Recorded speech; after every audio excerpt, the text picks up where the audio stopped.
시편 127편 1절에서 5절.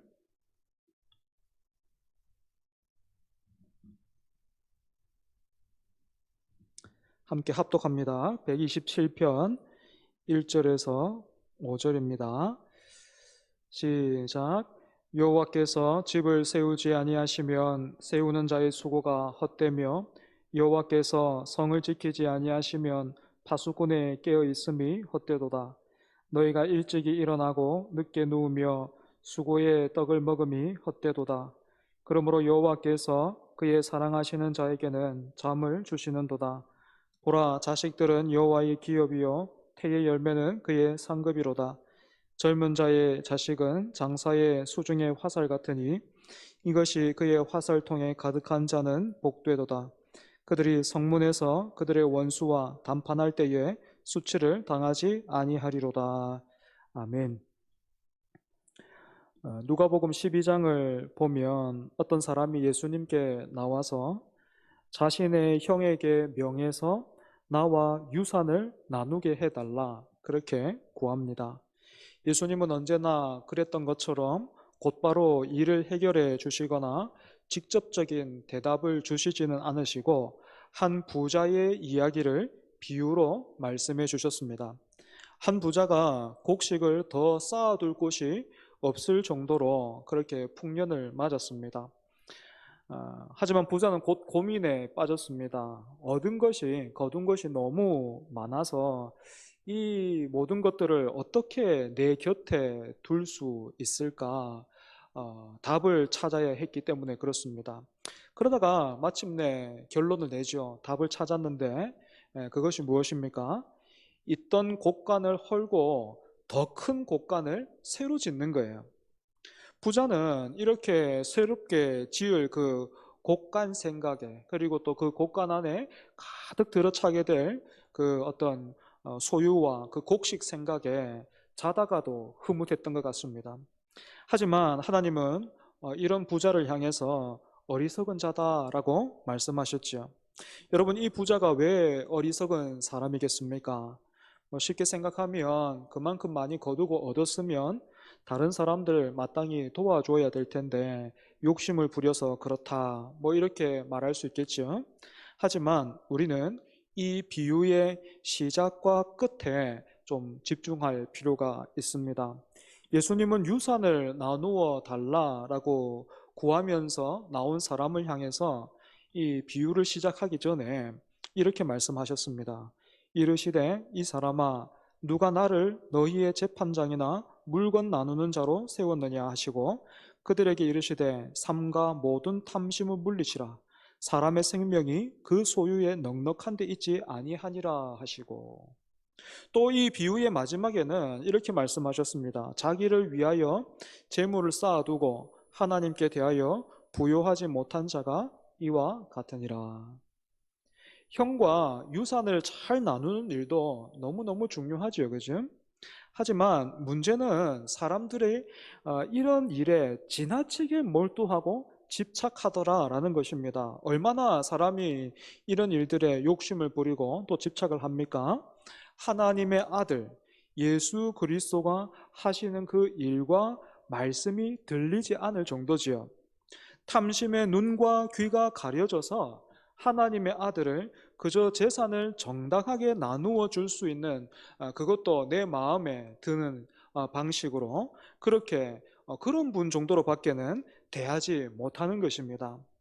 만약에 이 사람이 예수님이 진짜로 어떤 분이신지를 알았다면 예수님께 나가서 유산을 나누어 달라 이것을 요청할 것이 아니라 영원한 생명과 또 영원한 그 양식을 구했겠지요. 마찬가지로 여러분, 오늘 본문 1절 보시면 여호와께서 집을 세우지 아니하시면 세우는 자의 수고가 헛되고 여호와께서 성을 지키지 아니하시면 파수꾼의 깨어 있음이 헛되다, 이렇게 말하고 있습니다. 성실과 근면과 열심이 소용이 없다라는 그런 말이 아니라 우리의 삶의 방향, 즉 목적이 중요하다라는 그런 의미겠죠. 창세기 11장을 보면 사람들이 모여서 열심히 탑을 쌓아 올립니다. 바로 바벨탑이죠. 그죠? 여러분, 바벨탑을 쌓던 사람들이 설렁설렁 했겠습니까? 그렇지 않을 거죠.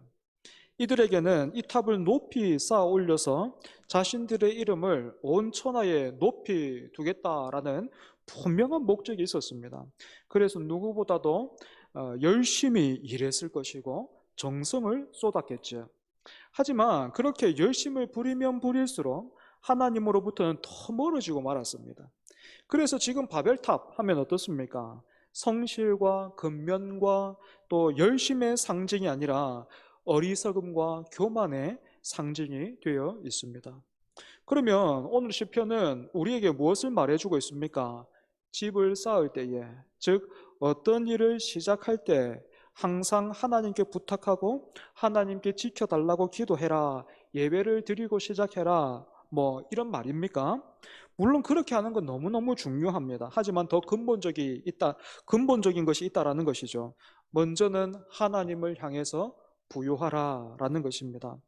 하나님을 향해 부요하라라는 말은 하나님이 어떤 분이신가 하는 것을 깨닫고 고백하면서 믿음으로 누리는 것을 의미합니다. 사람이 세우는 집도 너무나 아름답고 또 훌륭하지만 하나님이 세우시는 집, 하나님께서 세우시는 그 나라의 복됨과 영광에 먼저 배부른 사람이 될 때에 어떻습니까? 우리는 세상의 영광의 자유와 담대함을 누리게 되는 것이지. 이런 자유와 부유함을 본문 2절에서는 이렇게 표현하고 있습니다. 그러므로 여호와께서 그의 사랑하시는 자에게는 잠을 주시는도다. 사실 이 구절의 의미를 정확하게 알 수는 없지만 새 번역본에서는 이렇게 번역하고 있습니다. 주님께서는 사랑하시는 사람에게는 그가 잠을 자는 동안에도 복을 주신다. 사람의 몸의 한계로 인해서 쉬어야 하고 또 잠을 자야 되지만 하나님은 우리가 다 느끼지 못하는 순간에도 우리를 위해서 일하고 계시는 분이십니다. 물론 이제는 이 말이 하나님께서 우리의 앞길에 어떤 고생과 고난이 없도록 하신다라는 뜻이 아니다라는 것을 알아야 되겠죠. 우리는 별일을 다 겪게 됩니다. 하지만 그 모든 일들로 하나님께 더 가까이 가게 되는 것이죠. 본문 3절부터는 하나님께서 자녀를 통해서 공동체를 세워가는 그런 모습이 그려져 있습니다. 이 말씀을 곧바로 우리에게 적용해 보자면 교회의 소망은 믿음의 자녀들이라는 것이죠. 교회는 자녀들이 이 땅에 하나님의 백성으로 또 믿음의 전사들로 설 수 있도록 뒷받침하는 일에 모든 전력을 쏟아야 합니다. 하지만 세대 간의 간극이 교회에서도 지금 갈수록 깊어지고 있습니다. 이 소통의 부재가 가장 큰 어떤 원인이라고 할 수 있겠죠. 그러면 소통하면 될 것이 아닌가? 그렇게 나설 일도 아닙니다.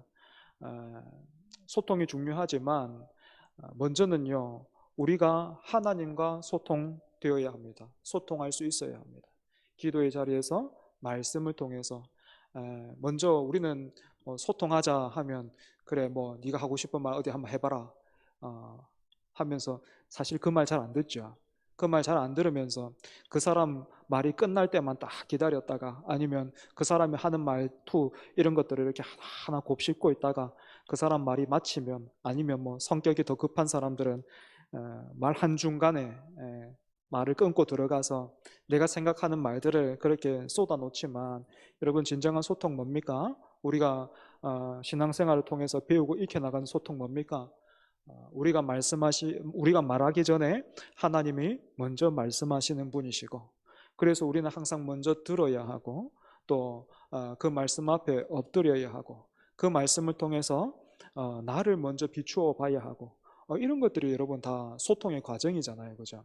이렇게 우리가 하나님과 어떤 소통을 누리고 또 그 관계를 위해서 애를 쓰고 힘쓸 때 이런 모습들 속에서 우리가 다음 세대와 같이 소통할 수 있게 되는 것입니다. 그러니까 다음 세대와 소통하기 위해서는 우리가 앞선 세대인 우리가 하나님의 은혜에 충만해져야 합니다. 하나님께서 오늘 우리와 어떻게 소통하시는지 그것을 알고 누려야 우리는 다음 세대와의 소통에 좀 준비가 되는 거죠. 말씀을 정리하겠습니다.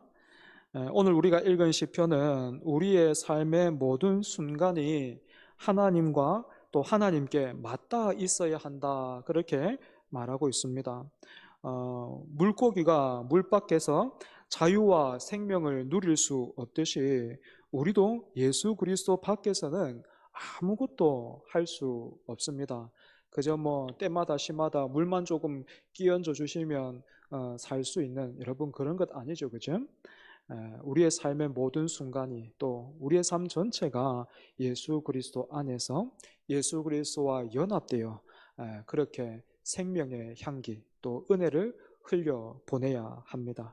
그렇게 살기를 힘쓰는 저와 여러분 되기를 바랍니다. 기도하겠습니다.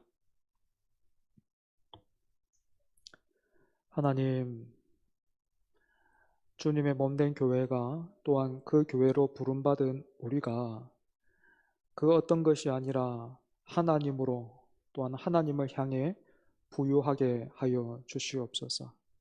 하나님의 크신 은혜를 깨달아 알고, 하나님의 크신 영광을 깨달아 알고, 하나님의 깊으신 사랑과 은혜를 깨달아 알아 세상의 그 자랑과 영광이 우리 안에서 부끄러움을 당하고 물러가게 하시고, 그래서 오직 예수를 닮고자 힘을 쓰며 예수를 따라가고자 애를 쓰며, 또한 예수 그리스도를 향하여서 아름답다, 영광스럽다, 복되다 찬송하며 감사하는, 그렇게 그리스도의 삶을 묘사하는 그 정도로 그치는 것이 아니라 우리가 가진 모든 것으로 예수 그리스도를 따라가기를 힘쓰는 우리 모두가 되게 하여 주시옵소서.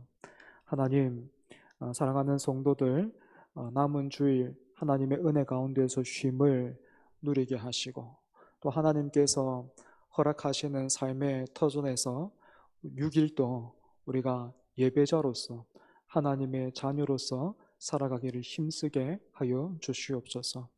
우리의 시선과 표정과 말투를 통해서도 우리 주 예수 그리스도의 그 복되심이 흘러가고 생명의 향기가 전파되게 하여 주시옵소서. 예수님 이름으로 기도합니다. 아멘.